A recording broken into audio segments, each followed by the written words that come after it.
Before I start anything, my name is Susan Harrison, and I'm the volunteer chair of the Ottawa chapter of Dying with Dignity Canada. And I must say it's a real honor and privilege to work with such an important human rights organization whose mission really is to improve the quality of dying in Canada. I love being involved in this organization. I want to thank Kelsey Goforth, who's the Senior Program Manager at Dying with Dignity Canada. She's working behind the scenes to run this webinar for us, and I'm very grateful that she's here. We're going to, you can record questions and answers. You can post your questions and answers in the Q&A. You see that at the bottom of your screen. However, we can't answer personal questions in this webinar, especially that it's being recorded.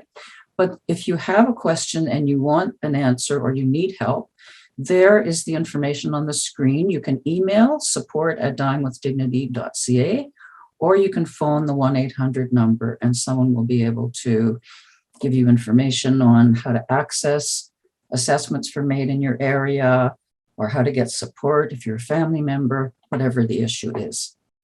Okay, so we'll keep track of those questions and we'll answer as many of them as we can at the end of the session. All right, so now I'm going to introduce very briefly our speaker today, who is Jenna Carter. Now, I know that if you've been following the legislation over the years, the name Kay Carter is well known to you. Well, Jenna is her granddaughter, and very proud to be her granddaughter. And we are so fortunate to have her here today to talk to us about assisted dying around the world. I'm not going to tell you any more about Jenna. She'll share with you whatever she'd like to as she starts her presentation. So here we go. Off to you, Jenna. You're on mute. Thanks so much, Susan. Hi, everyone. Welcome. I'm just going to share my screen. So give me 1 second to do that. Okay, hopefully everybody can see my presentation right here. Excellent. Okay, excellent. So hi, everyone. My name is Jenna Carter, and it's really an honor to be here with you today. Thank you so much for the opportunity to speak to you and this wide audience from across Canada about assisted dying practices around the world. So I'd like to begin my presentation by talking about a Supreme Court case that profoundly affected my life. In 2014, the Supreme Court of Canada unanimously ruled to overturn the ban on medically assisted dying. Carter versus Canada, also known as the Death with Dignity case, is very close to my heart as it was my grandmother Kay Carter's case. In this talk, I'd like to tell you the story of my grandma, the incredible life that she lived, as well as the legacy that she left behind. She believed that all Canadians should have the right to die with dignity, surrounded by the people that they love. To begin, I'd like to first talk a little bit about my connection to this important human rights issue. I'll then transition into discussing assisted dying practices around the world, and then we'll talk about barriers to legislation. We'll finish off with charting the path ahead, and then open up the floor to questions. Okay. So here we go. We'll start here. Excellent. Okay. So my grandmother, Kay Augustine Carter, was a really incredible woman. She was independent, adventurous, and loving. She lived an incredible life, raising 7 kids, my aunts and uncles in British Columbia. And to my brother, sister, and I, we referred to her as our mountain grandma because she was from BC. And then my other grandma was our prairie grandma since she was from Saskatchewan. So this is my mountain grandma. So these are some photos that the family has sent in that are just really wonderful depictions of her life. She was an incredibly adventurous woman. My dad, who was a commercial pilot back in the day, asked her once where she'd like to travel with him to, and she said all around the world. And so they traveled many different countries together, and she even climbed Mount Kilimanjaro. She was also a fierce advocate of the arts. My brother, sister, and I all play musical instruments. I'm a pianist. My brother plays the cello, and my sister plays the violin. And grandma played the recorder. So during Christmas, we'd sometimes gather together and play these wonky little Christmas carols together, which was always quite fun. as well as debates at the dinner table in the Carter household are quite frequent. And with Grandma, she was always a fierce supporter of the underdog. She was always voicing and advocating for the rights of the people who were most vulnerable. Grandma would also write me these incredibly vivid letters. We would write letters back and forth, with me being in Ontario and her being in BC.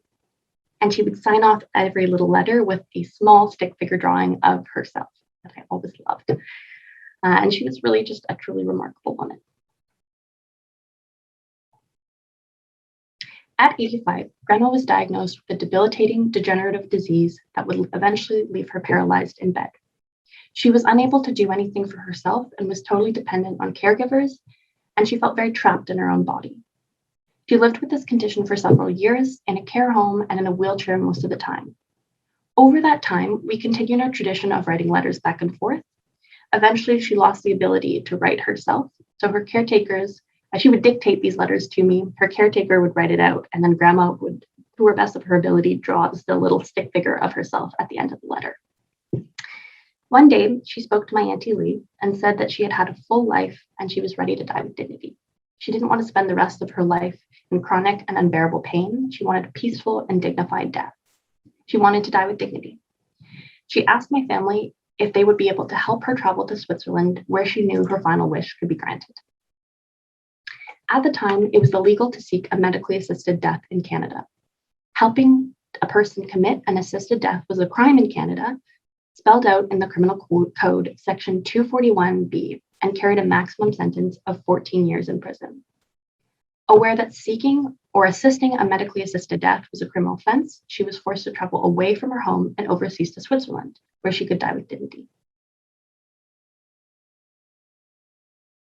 Traveling to Switzerland was quite an arduous process for my family.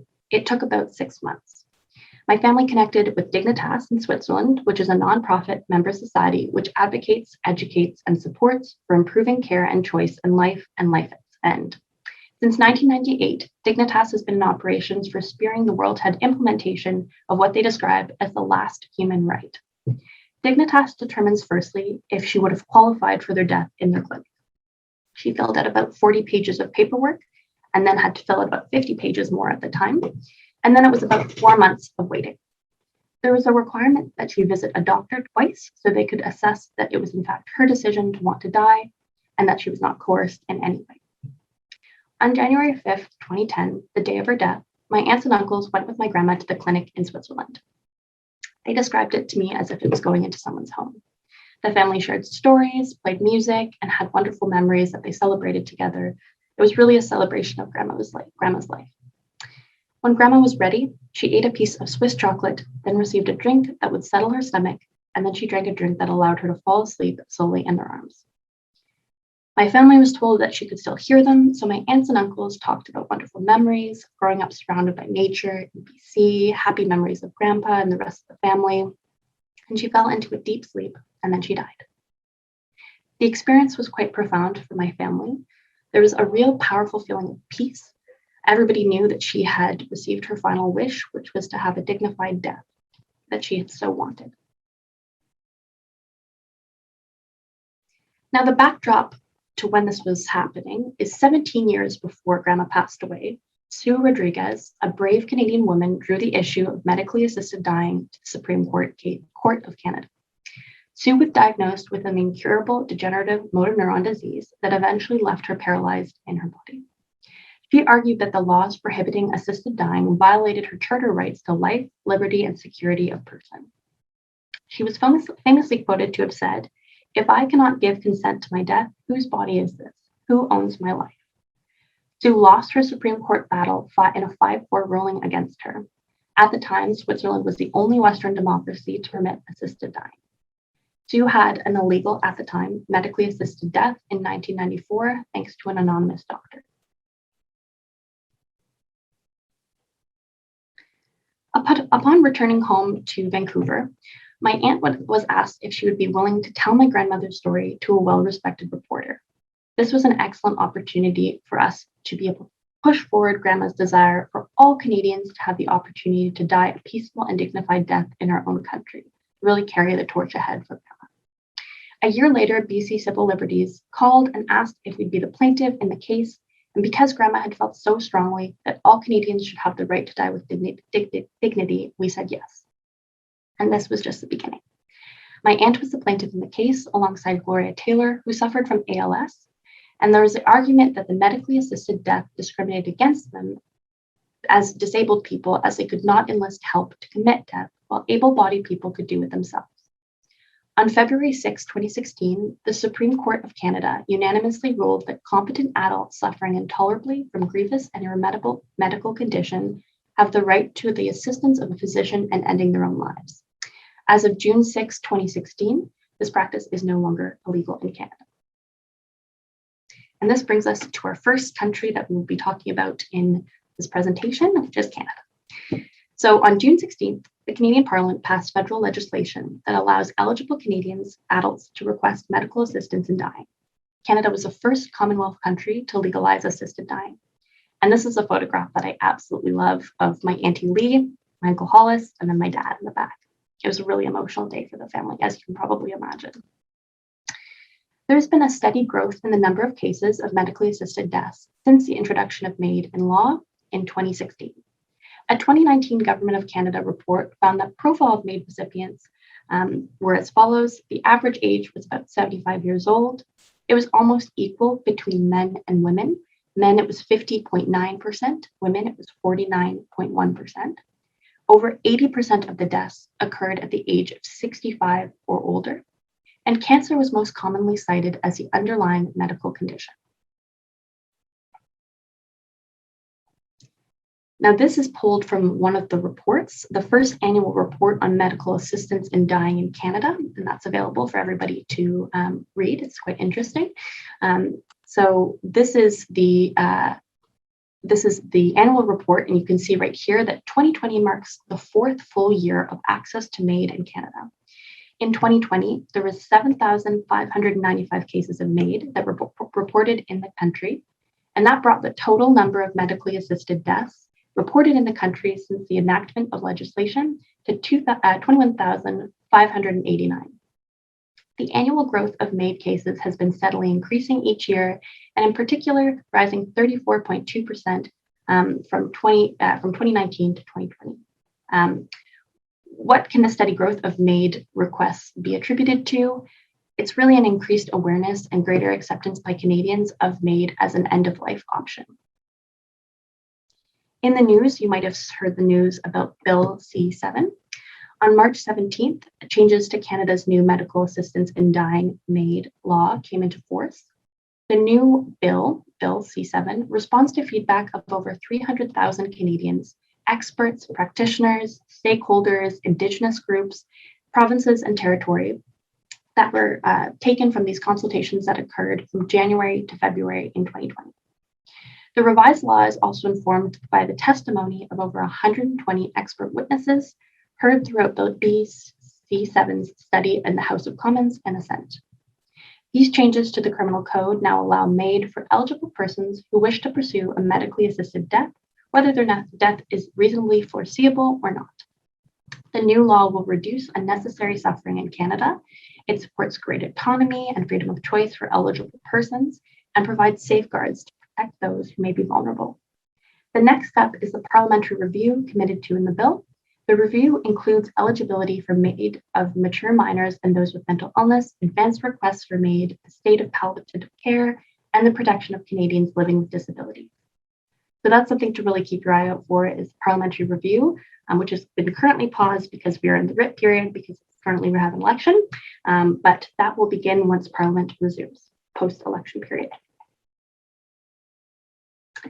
And now we'll move into the second part of the presentation, which is assisted dying practices around the world and how we can track these trends.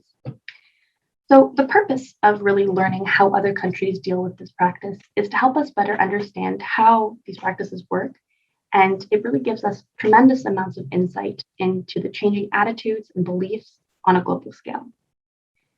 So we'll focus on an overview of the terminology and the evolution of the practice, current legislative practices around the world associated with medically assisted death, and then we'll move on to these country-specific cases. Over the past 20 years, assisted dying practices, which is an umbrella term that encompasses both medically assisted end-of-life care and clinician-administered end-of-life care, have expanded quite significantly. Growing medical sophistication combined with longer life expectancies have really brought end-of-life debates into sharper focus. A 2020 study found that assisted dying practices are now accessible to over 200 million people out of all the different countries where the legislation is available. Legislated variations of medically assisted dying are available in 7 of the 27 EU member countries, as well as in Switzerland and Canada, and provinces and states in Australia and the US, respectively. MAID is about to be legal in several other countries, and active advocacy movements are happening as we speak. So in this ongoing research project, and I should say this is a bit of an ongoing research project that I'm doing in my spare time, in the preparation for this presentation, I really realized how quickly things are shifting in so many different countries. So maps would be out of date quite quickly, and stats would be out of date quite quickly as well. So this is something that is constantly evolving, just as sort of a preamble before we launch into everything else. One thing that I really noticed while I was doing this research is that there is a tremendous amount of variation in the terminology that you'll hear with these labels associated with assisted dying. So often in the literature, you'll see the term euthanasia thrown around. This term is often used to describe a clinician-administered death. You'll hear in Australia, voluntary assisted dying, or VAD. In the US, sometimes you'll hear physician aid in dying or physician-assisted suicide. Medical aid in dying is something you'll hear in Canada. Passive euthanasia, or the withdrawing of life supports, is a term that's used in Chile. So this is done by withdrawing life-sustaining or life-prolonging treatments. But that term is a little bit confusing because euthanasia is legally defined as active and voluntary. So with all these terms that I've now sort of thrown at you, you can kind of see and get a better picture that the meaning and the use of these terms is not consistent, and it's not universally agreed upon. And this has really contributed to confusion and controversy surrounding the practice.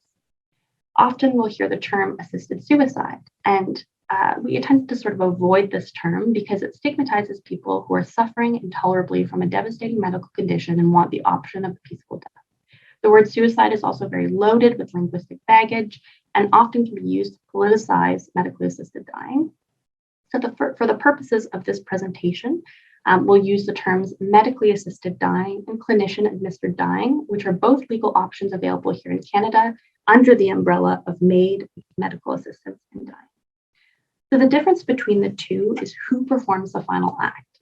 In medical assisted death or self-prescribed death, the provision or prescription of drugs by a healthcare practitioner is done for an individual to end his or her own life.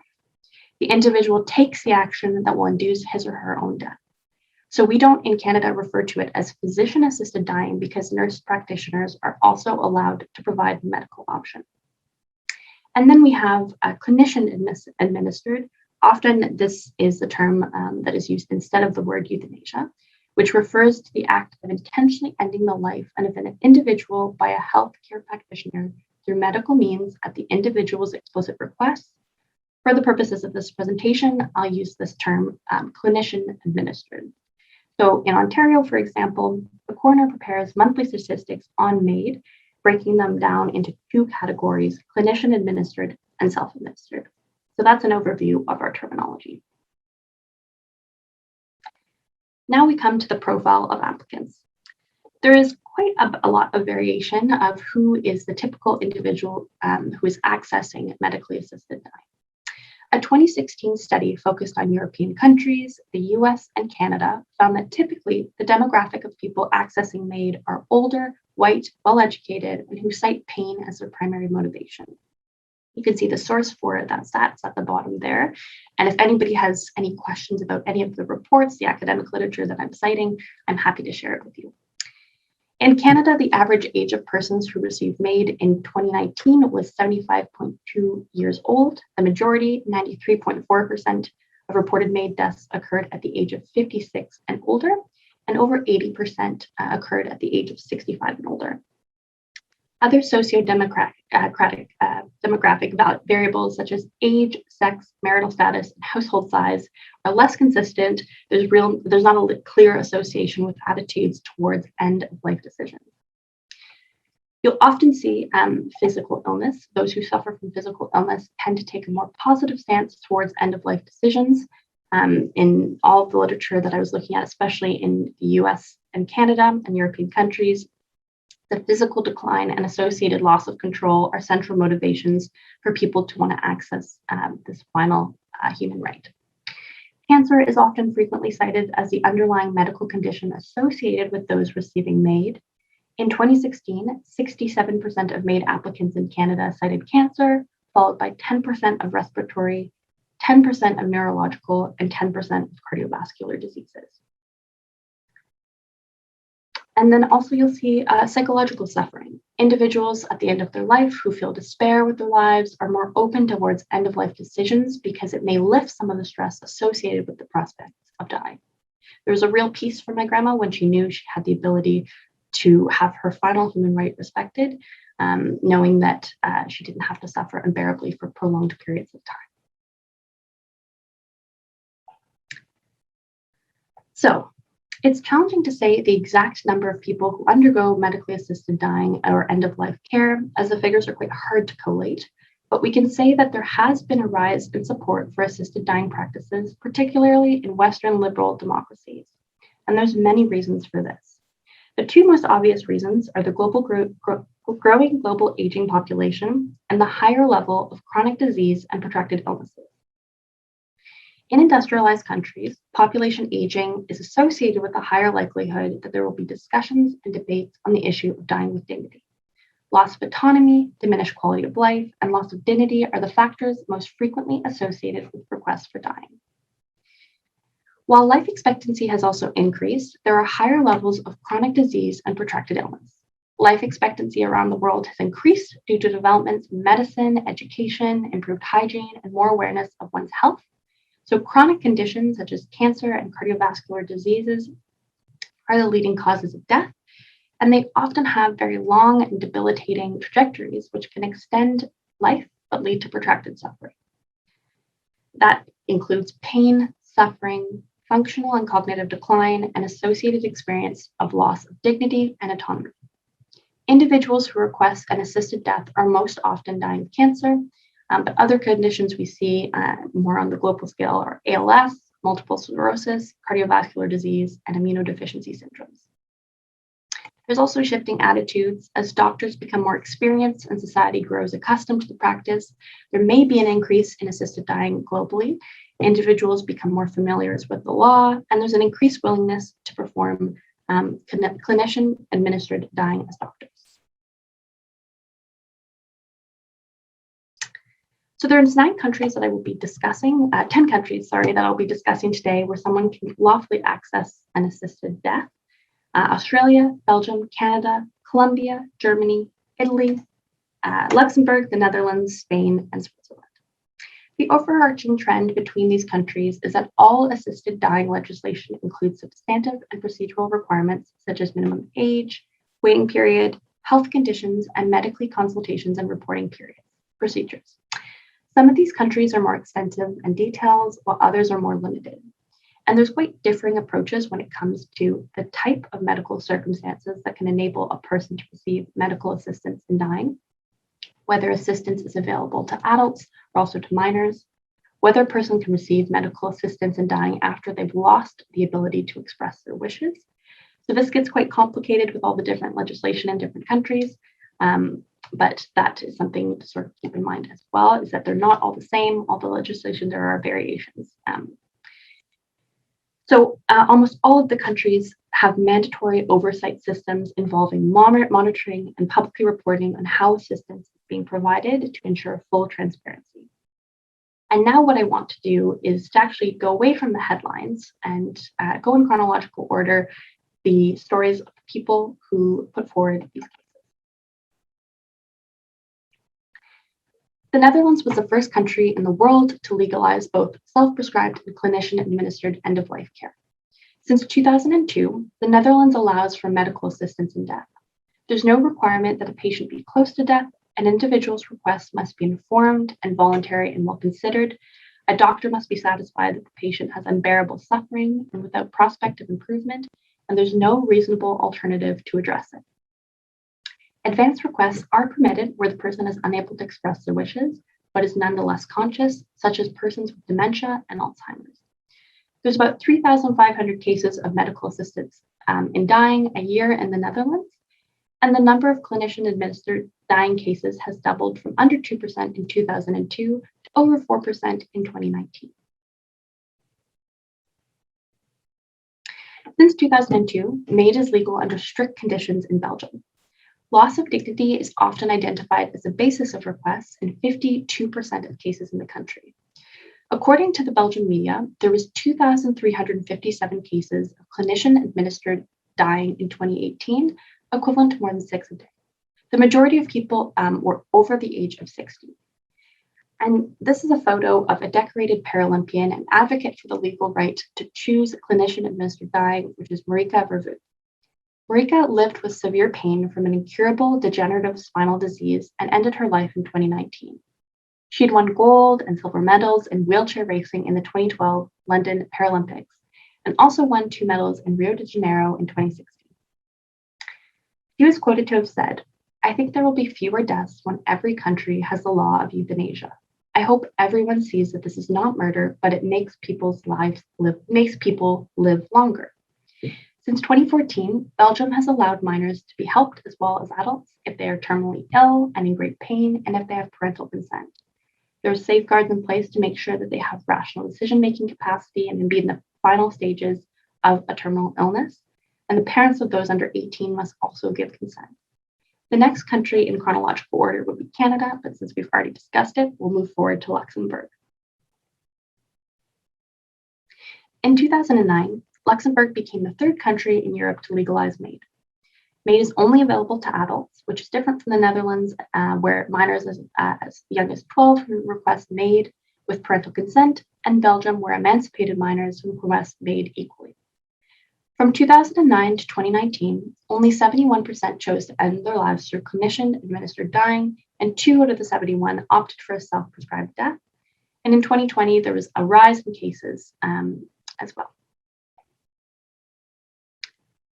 Colombia is the only country in Latin America that has officially legalized assisted dying, and is the only jurisdiction that requires the approval of an independent interdisciplinary committee prior to euthanasia being performed. These committees are tasked with assessing the request and supporting the person and their family throughout the process.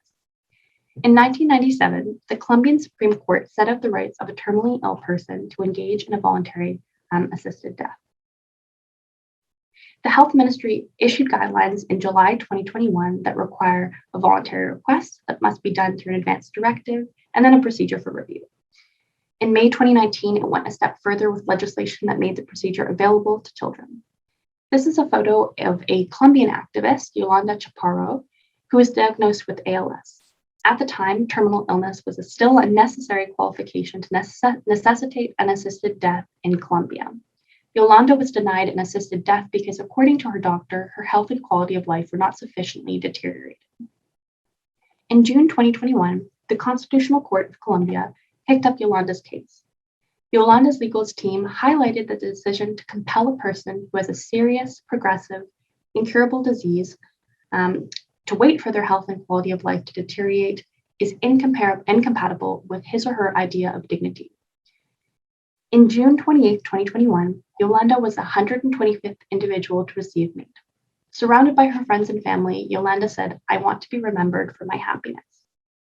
As of July 2021, Colombian judges decide that Colombians who ask for euthanasia or assisted dying are no longer required to be a victim of terminal illness. Yolanda's legacy will continue to live on. I love that photo. In Spain, clinician-administered dying has attracted a great deal of attention in Spain, which has one of the world's highest life expectancies. In March 2021, Spain passed a law allowing clinician-administered dying, becoming the 4th country in Europe to allow people to end their own life in some circumstances. This is a photo of supporters of MAID calling for the right to die in peace. And the main challenges and the sort of changing attitudes within the country is the Catholic Church, which considers clinician-administered dying to be morally wrong, and the main conservative opposition party, which is the far-right Vox political party, which wanted it to remain a criminal offense. Now, this is a photo of Ramon Sapendro, who was a paralyzed man for decades who campaigned for the right to die. Ramon was a Spanish seaman and writer who became quadriplegic at the age of 25 following a driving accident. He fought for his right for a dignified death for the following 29 years. After the courts denied him that right, Ramon ended his life through an assisted death, which was illegal at the time. A 2004 film entitled Mar Adentro, also the English translation is The Sea Inside, brought the issue to the forefront. It won the Best Foreign Language Film at the 77th Academy Awards. I have yet to watch it, but it's on my list. And now we'll come to Switzerland. Since 1942, Switzerland allowed assisted dying as long as the motivations are not selfish. Since the 1980s, right-to-die organizations such as Dignitas, which is where my grandmother went, have been interpreting the law as legal permissions to operate organizations to support people who wish to obtain an assisted death.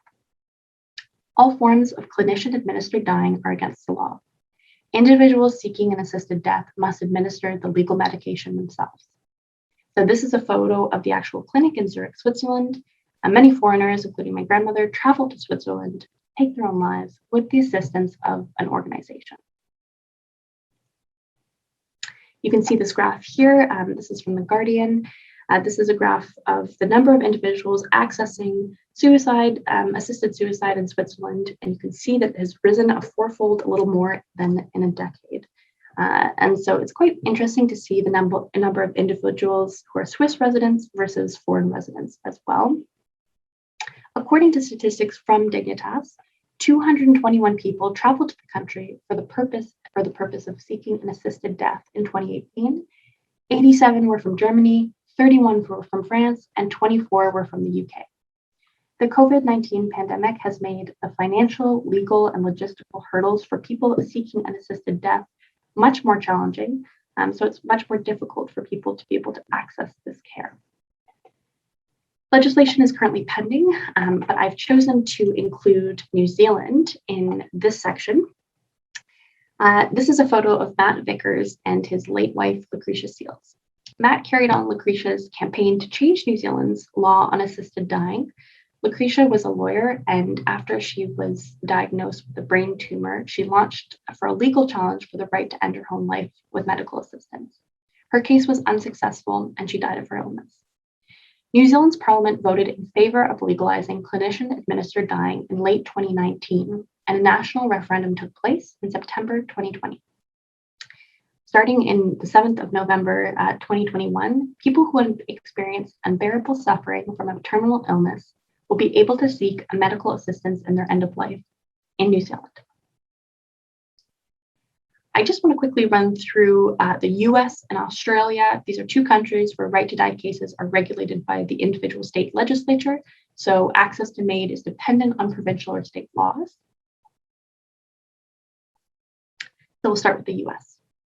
In the late 1990s, the US Supreme Court ruled that right-to-die cases would be regulated to individual state legislatures.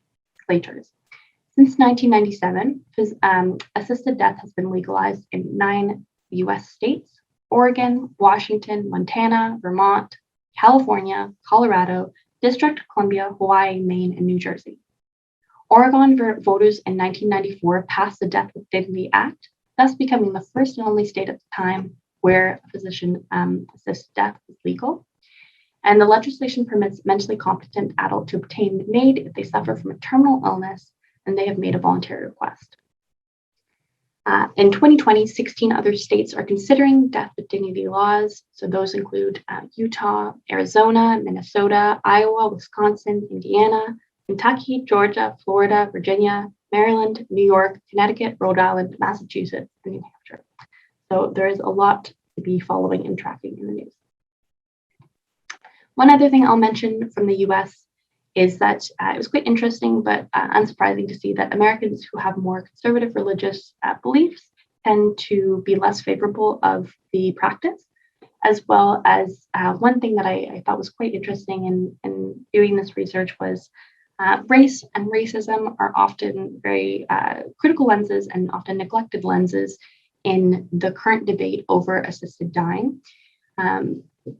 And many in the US, African Americans tend to request more life-sustaining treatments. And this was found by a 2015 study that found that Black Americans received less care. They're more likely to be negatively stereotyped than other patients, and they often have negative perceptions about the quality of their hospital care. So this may lead them to be distrustful of assisted dying practices. So I thought that was something that was really interesting and could probably be a webinar in itself in learning more and understanding more. So that is a definite gap in the literature of addressing race and access to assisted dying and how people's opinions are shaped by that. In Australia, laws regarding euthanasia or assisted dying are matters for state governments. In the case of territories, the federal government. So in Victoria, assisted death had been in place since June 2019, and a similar scheme came into effect in Western Australia in July 2021. Tasmania passed a voluntary assisted dying legislation in March 2021 and is expected to go into effect in October 2022, which is about 18 months after. And South Australia passed similar legislation in June 2021. Voluntary clinician-administered dying and assisted death are legal in all other Australian states and territories. In 2020, the legislation was passed in the Tasmanian Upper House after a lengthy and very emotional debate. This is a photo right here of the campaigners Natalie and Jackie Gray, whose mother died near her 58th birthday after a 11-month 11-month battle with cancer. This is a photo that they have with the campaigner Mike Gaffney, who's an MP who drafted the bill. In a quote, Jackie said, "Mom desperately wanted voluntary assisted dying in the last stages of her life, and we made the promise to her that we would advocate so others did not have to needlessly suffer the way that she did." Now, there's many countries where there's legislation pending or things going on. Things are moving in many different countries, including Austria, Germany, and Italy. So we'll begin with Italy. In 2019, Italy's top court ruled that it should not always be punishable to help someone under intolerable physical and psychological suffering to commit an assisted death. This followed a case of an Italian disc jockey, Fabino Antoniani, or DJ Fabo, who was chosen to die at a Swiss clinician-administered dying clinic in 2017.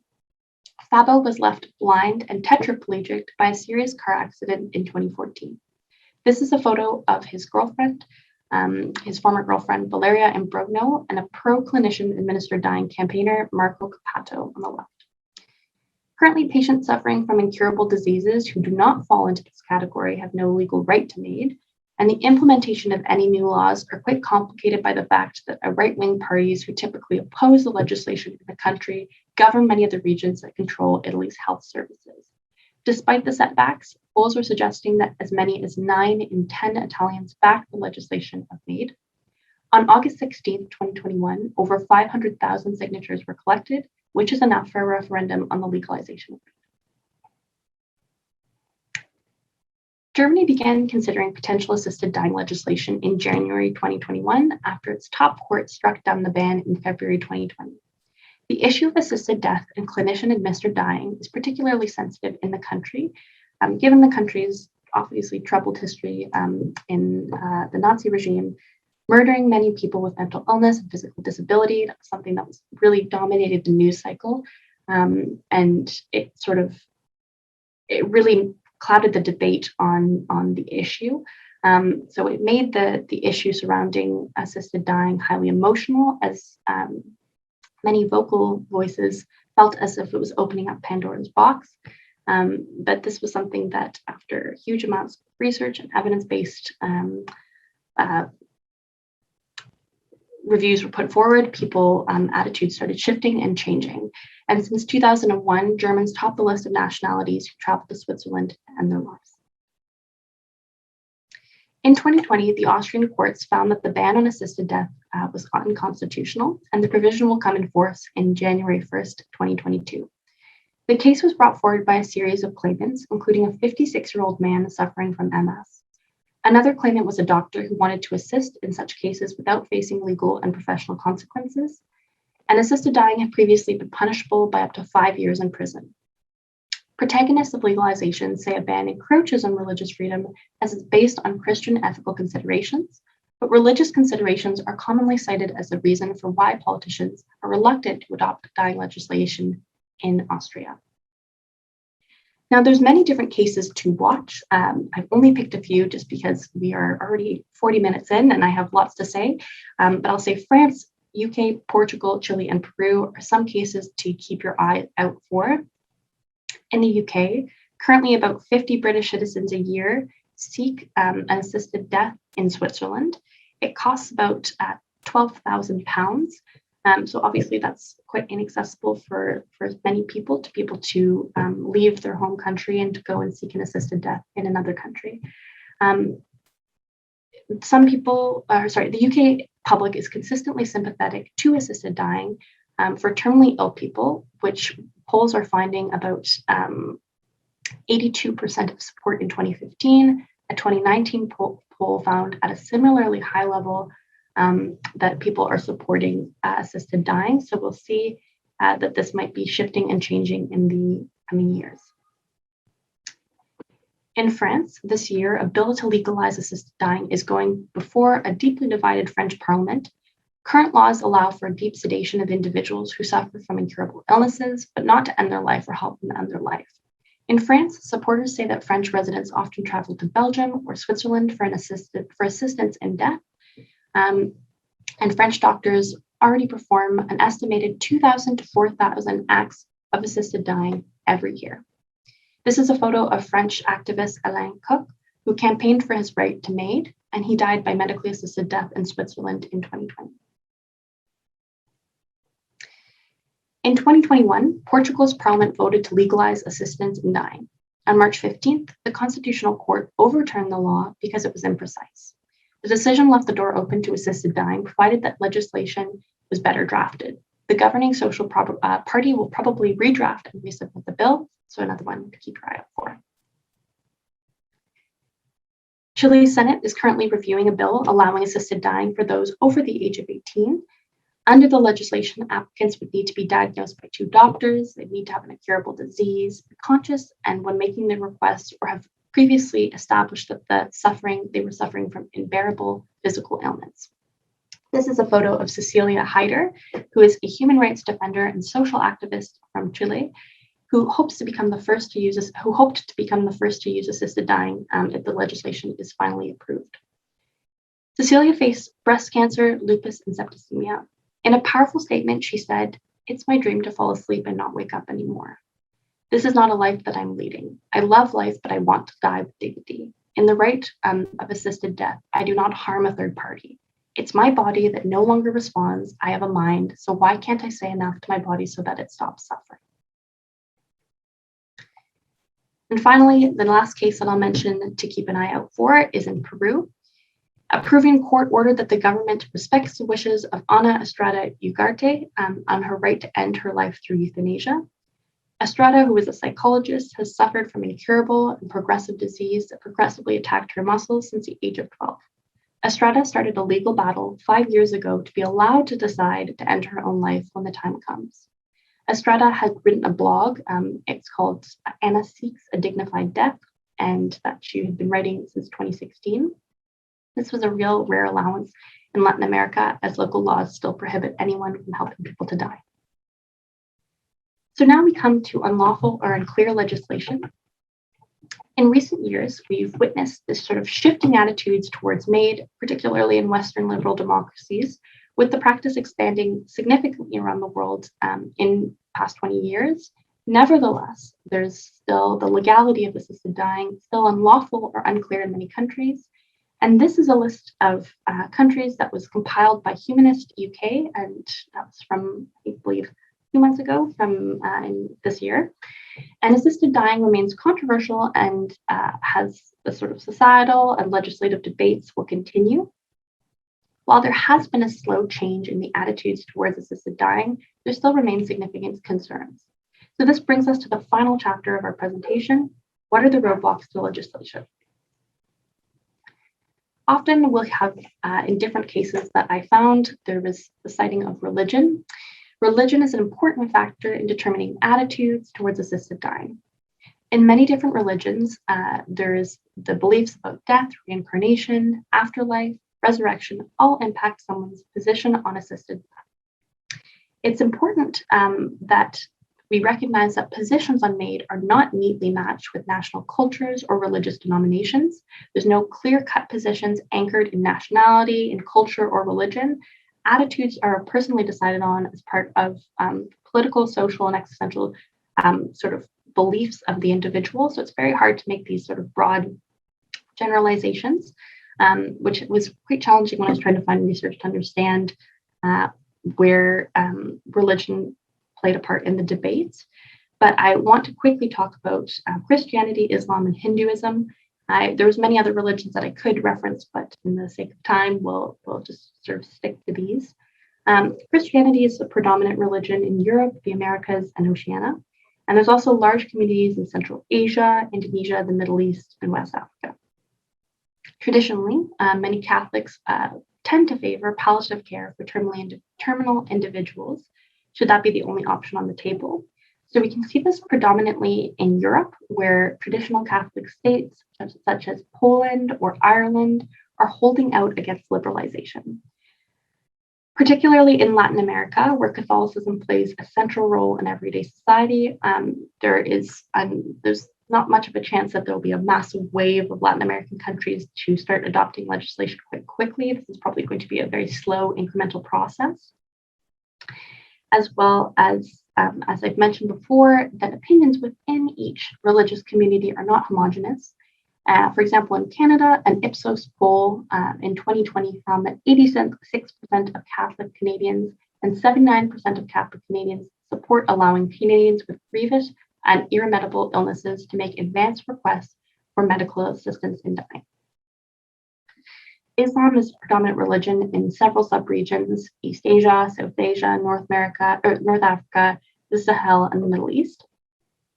No Islamic countries currently have access to laws on medical assistance in dying. The Islamic Code of Law discusses many issues regarding life and death, as it considers the act of taking one's life to be forbidden. So this is something that we'll be continuing to see and be interesting to look at as the debates continue. And finally, I'll mention Hinduism. Hinduism is the third largest religion after Christianity and Islam, with the majorities of Hindus in India, followed by Nepal and Mauritius. Buddhists and Hindus often believe in reincarnation, and a person's early life and earthly suffering do not end with the death of his or her current body. So a study in India found that 76.9% of Muslims and 64.3% of Christians had unfavorable opinions regarding assisted dying, compared to 24.3% of those practicing Hinduism. And that was in India. So as I mentioned, there's many other different religious beliefs. It's not homogenous amongst people who within the religion, but it's something that is definitely shaping the debates and something to always keep in mind. One last thing I'll mention on that slide is that there is increased secularization, and the support for assisted dying has sort of correlated with this increased secularization on a global scale. Stronger adherence to more conservative values contribute to a lower rate of approval of assisted dying amongst religious individuals. But Canadians in particular, in this case that was done by the Pew Research Centre, the number of Canadians who have no religious affiliation has been rising, and attendance at religious services has been dropping. That was an interesting sort of correlation that we saw. And we have concerns by disability groups. Now, there are concerns by disability groups that the practices of assisted dying becomes more common. It could put pressure on those living with non-terminal conditions to end their lives. In the literature, you'll often see the term slippery slope, that it's the risk of continually expanding the criteria permitting access to the practices. So these are concerns that in an aging society where there are social and economic challenges, assisted dying may be viewed as a tool to reduce the cost of societal and cost-related pressures associated with care. So this argument has been in the debates since the 1930s, in which Eugene Volokh, who was a lawyer argued that the legalization of assisted dying might lead to unwanted consequences. Individuals might feel like a burden on their families, so they'll opt for an assisted death. So this debate, you'll see, was quite prevalent in Austria's assisted dying debate, where Catholic bishops use the slippery slope argument to sort of use as a argument to say that this is why the practice shouldn't move forward. But the counter arguments to this is that there's many safeguards put in place to ensure that individuals meet strict requirements to be able to access an assisted death.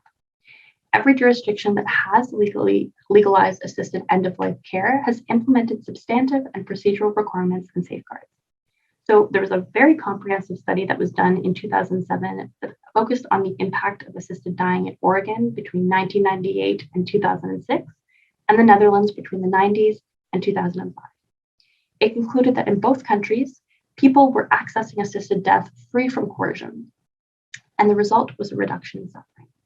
The authors found no evidence to justify the grave and important concern often expressed about the potential for abuse, namely the fear that legalized medical assistance in dying would lead to this slippery slope. In Canada, Dying with Dignity Canada encourages direct consultation with individuals living with disabilities and disability groups to ensure that their concerns around safeguards are addressed while still respecting autonomy rights. Dying with Dignity Canada also encourages increasing investment into additional supports for people with disabilities, including those targeted at enhancing income and social supports, reducing waiting lists for housing, specialist care, day programs, assistive devices, and assisting with the navigation of the complex and often confusing healthcare system. Finally, we have debates among doctors. The practice of assisted dying remains quite contentious among some doctors in certain countries, and that sort of argument is going against the do no harm principle. In the Netherlands, it found that more than 90% of GPs and 87% of elderly care physicians supported the approach to assisted end-of-life care. And physicians in countries where assisted dying legislation is where it's legal and where it's no longer punishable by law generally have a much more positive attitude towards the use of such measures rather than in countries where it is legal. I realize that we are out of time, so I'm going to move to our conclusion here. So as I've outlined in my presentation, access to medical assistance in dying is increasing gradually around the world. Attitudes are slowly changing, but challenges still remain. In my presentation and preparation for this project, I was really moved by all the powerful stories of all these different individuals here and their families that fought for the right to die with dignity. My grandmother, Kate Carter, was a fierce advocate for the right to die with dignity. In speaking with you today, my goal is to carry on that legacy by contributing to the important work that this organization, Dying with Dignity Canada, does on this topic that is so clearly near and dear to my heart. In researching this topic, I discovered that societies that forbade assisted dying were often the ones with end-of-life issues were quite taboo. So in order to expand this right to other countries around the world, we need to continue to talk more about this practice and avoid shying away from discussing this issue. If you're interested in learning more, I'm going to highly recommend that you get involved in either Dying with Dignity Canada, which is a leading human rights organization that Canadians' right to choice and their end of life.